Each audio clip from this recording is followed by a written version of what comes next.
Anime sampah alias Gachi Akuta yang jokesnya udah semakin menipis. Jadi tolong jangan kalian spam di kolom komentar di bawah. Dan kali ini gue akan mengeluarkan opini bagaimana anime ini setelah gue tonton dalam satu season. Gue udah bikin versi first impressionnya. Kalian coba klik thumbnail yang kayak gini. Dan menurut gue di season awal ini, di perkenalan awal ini gue dengan anime Gachi Akuta, gue merasa kecewa. Bukan berarti ini anime jelek banget, tapi banyak buat unsur yang buat gue tuh kayak, woi, nggak gini deh kayaknya. Jadi, apa opini gue mengenai Gachi Akuta season 1 alias anime sampah yang juga ada sesuatu sampahnya, bukan cuman komedi doang karena emang bener-bener sampah di bagian ini.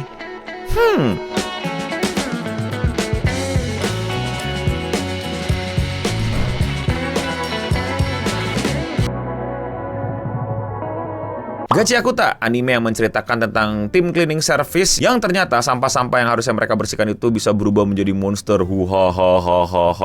Aku monster, kaleng bekas dan daun berjatuhan.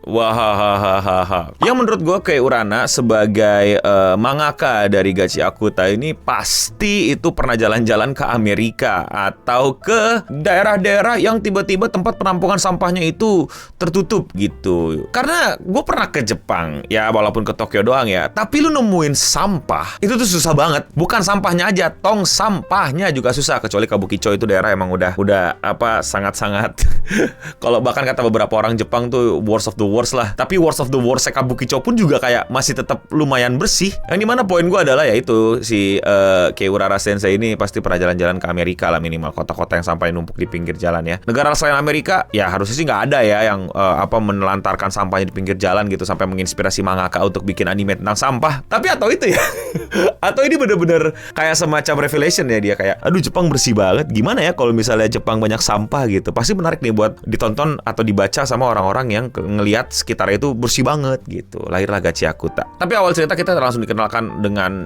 cleaning service-nya. Kita dikenalkan dulu dengan Rudo, seorang anak yang somehow punya keluarga aneh banget. Bapaknya katanya tukang bunuh orang, terus akhirnya bapaknya dihukum. Terus sekarang anaknya tinggal sama om-om gitu ya. Nah, om-omnya ini ngasih sebuah sarung tangan yang ternyata sarung tangannya itu adalah sebuah artefak atau alat rahasia yang nantinya akan diberi nama 3R, Reduce, Reuse, dan Recycle. Sangat-sangat kreatif penamaannya. Dan tiba-tiba Rudo berada di tengah konspirasi. Tiba-tiba bapak-bapak yang nampung dia dibunuh, tapi orang-orang taunya dia yang ngebunuh. Terus Rudo dihukum juga dan terpentallah dia ke tempat penampungan sampah. Dan ternyata selama ini ada dua dunia, yaitu adalah Sphere dan Ground, alias langit dan tanah. Dan orang-orang Ground itu benci banget sama orang-orang langit karena mereka kerjaannya cuman buang sampah. Anime ini sangat-sangat berat terinspirasi dari Black Street Culture di Amerika. Makanya gue bilang ini kayak si Keiurana ini udah jalan-jalan ke Amerika dan ngeliat seberapa kacau balaunya sampah di Amerika gitu. Ya bukan di kota-kota besar yang elit ya, tempat-tempat yang nggak sketchy ya. Sehingga banyak banget fashion, karakter, style, bahkan ada muralnya, bahkan ada rapnya, bahkan ada karakter-karakter dengan rambut yang sangat-sangat Black Street Culture banget. By the way, anime ini baru aja dapetin semacam kontroversi alias di cancel sama Twitter. Tonton di thumbnail yang seperti ini kalau kalian mau nonton fullnya. Dan ini anime awalnya di first impression gue suka banget. Pertama sangat gue suka adalah bagaimana dia membawakan tema sampah, bagaimana dia world buildingnya, bagaimana dia menciptakan misteri dalam anime ini. Lalu para faction yang jelas, ada cleaner, ada bandit, ada riders, ada hell guards. Walaupun beberapa kali gue udah mulai agak-agak merasa tidak nyaman, tapi lumayan lah. Tidak nyamannya itu bukan ke hal yang buruk, lebih kepada kayak lo kok ada ini gitu. Lebih ke kayaknya belum nyambung deh, tapi jadi penasaran kok tiba-tiba ada ini. Poin gue adalah di masa lalunya Zanka yang kita lihat di tempat cleaner itu tempat-tempatnya lebih kayak kotor, banyak sampah, banyak mural. Tapi di tempat Zanka tuh kayak Jepang banget gitu, dan rapi dan terstruktur dan zen banget. Jadi ini di mana gitu loh. Kayak dilatih buat jadi Hellguards, tapi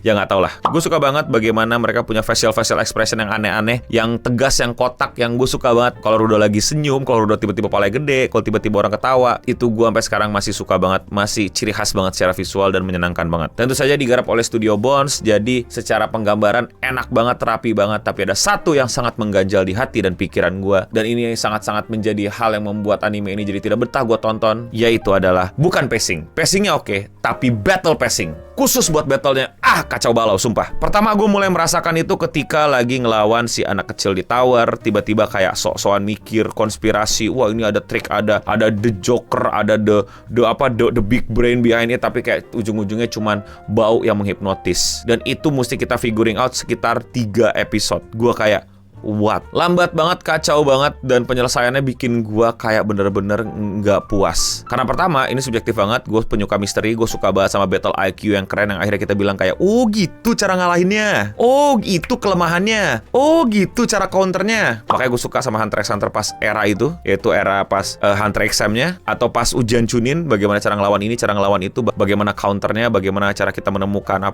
kelemahannya, bagaimana kita melawan dari natural enemy kita dan lain-lain. Tapi di sini buat gua aneh banget. Semuanya kayak jadi berasa ya udah suka-suka aja lah gitu. Ya tadi seperti gua singgung yang di tower yang ada cewek, pacingnya kacau banget, so misteri. Udah satu orang terhipnotis tapi mereka semua jadi kayak masih mikir gimana nih? Mikir kita harus gimana? Siapa musuhnya? Siapa ininya segala macam. Kayak kelamaan banget untuk realize what's going on. Dan ketika udah ke build up dengan semacam hint-hint ini apa, jawabannya sangat tidak memuaskan. Oh, hipnotis. Padahal tadinya enggak, dia nggak mungkin kayak gitu. Dia tidak mungkin terpengaruh, tapi ternyata hipnotis. Ngerti gak sih? Kayak mind control tapi enggak, karena itu hipnotis. Ngerti ya? Dia pernah bilang, gue ingat banget ada dialog yang bilang ini mind control enggak gitu. Apa ini salah translate atau gimana? Bilang nggak mungkin dia menghajar ini, tidak mungkin gitu kan. Tapi ternyata hipnotis. Ya kan bisa mind control juga, hipnotis juga, jadi kayak mengganggu sekali. Dan ternyata penyelesaiannya adalah bunuh di tempat, jebret gitu. Aku akan kubunuh kalian semua gitu kan, kayak biar sadar gitu, kayak wah untung ada tato yang bikin kamu meng-cancel satu fatal damage gitu. Dari awal langsungnya door selesai. Terus berikutnya pas akhirnya ketemu sama para raiders yang menurut gua bakal jadi wah ini akhirnya nih the big confrontation, dan akhirnya jadi ceramah no jutsu, jadi ngobrol, katanya si ketua gengnya sangat mencekam, gua malah kayak biasa aja. Terus battle-nya bener-bener bikin gua itu ngobrol mulu, kayak gua juga nggak tahu ngobrolnya tuh buat apa gitu loh, mau coba gali-gali informasi buat coba cari tahu atau apa. Jadi jatuhnya jadi kayak gue gak tau di manga apa bisa lebih cepat apa enggak, tapi pacingnya tuh jadi kayak bener-bener nyebelin dan kayak nggak tegang gitu loh. Enji, ya gue tau lah itu mungkin komedi atau apa, nggak nyerang-nyerang, nggak berantem-berantem, sama yang minta diserang duluan, yang bawa anak ngedot, sama yang pakai headband, sama yang tangannya banyak ngobrol, banyak diskusi yang kayak, iya wah ternyata ini, wah ternyata itu gitu loh. Malah si Jabber yang udah berantem duluan, yang berasa oke, terus si Gunting berantem sama si Rambut, itu juga buat gue penyelesaiannya lagi-lagi anti klimaks banget. Gue udah bilang di first impression gue tuh paling nggak suka ketika pistol itu mudah banget dikalahkan, dan itu di episode 1 kita bisa lihat si Rudo bisa menghindari pistol dengan mudah. Tapi tiba-tiba nih cewek Gunting punya pistol dan sulit untuk kabur tuh si Rambut, dan kayak it's just ridiculous buat gue. Magicnya jadi pecah dan luntur bener-bener, jadi kayak the power balance system dan shonen things dalam anime ini langsung kayak I don't follow. Jauh banget, langsung bener-bener gue kayak adalah tadinya gue tungguin tiap minggu, semenjak itu gue jadi kayak tumpukin aja 2 episode 3 episode, atau kalau ada waktu baru gue tonton. Ditambah tiba-tiba nge-skip, tahu-tahu Rudo bisa ngerubah 3 benda sekaligus, tapi seingat gue dia selama bertarung cuma ngerubah 1 benda. Terus sekarang ditumpuk. Ini gue bukan manga reader nih, gue nggak baca manganya nih. Apakah ada yang kelewat, apakah ada yang skip, apa gimana? Dan battle yang oke, lu pada seneng sama 5 detik animasi mereka, keroyokannya gue juga ngerti itu bagus, tapi karena udah terbuild dengan sangat-sangat payah menurut gue jadi nggak merasa itu keren, dan jatuhnya jadi kayak oh iya ya udah gitu loh. Oke, fine. Tapi sampai akhirnya ada sosok gede hitam di langit, gue mulai bangkit lagi, gue boleh keren lagi nih, mulai seru lagi nih, apa nih. Dan itulah hal yang masih membuat gue pengen nonton, karena episode terakhirnya menurut gue malah yang paling bagus, padahal animasinya cuma buat bercanda, cuma kayak filler, tapi menurut gue bagus banget. Kayak pas Rudo marah, terus si cewek yang pengen terketawa-tawa, itu buat gue tuh lucu banget. Itu buat gue penganimasinya, bahkan sampai Rudo yang kayak gitu, kayak keren banget. Terus dia pas marah, pas dia berapi-api, pas dia ngamuk, pas dia ini bener-bener pacing yang enak, cepet tek gitu loh, nggak yang kayak bertele-tele ini siapa dulu, ini apa dulu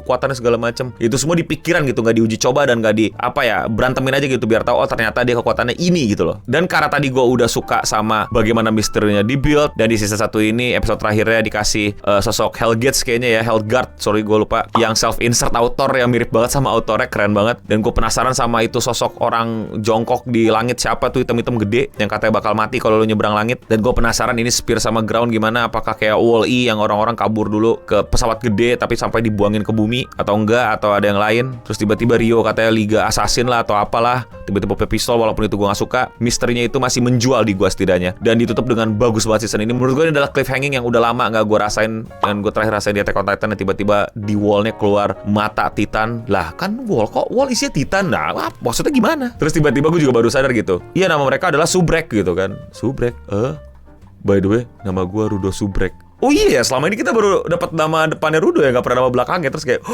tong teng teng teng, udahlah, jadilah Gua penasaran sama season 2-nya, dan mungkin kalau misalnya udah nggak sabar, gua akan baca manganya. Tapi sorry to say, ini anime entah apa karena Studio Bones sibuk ngurusin Bakugo, episode meledak-ledak kayak bikin lebih bagus dan luar biasa sampai 9 koma, sehingga pacingnya itu benar-benar kayak ngulur waktu dan ngobrol dan nggak jelas dan berasa One Piece geser kotak-kotak gitu, without any further information tentang what's going on, battle apa dan lain-lain.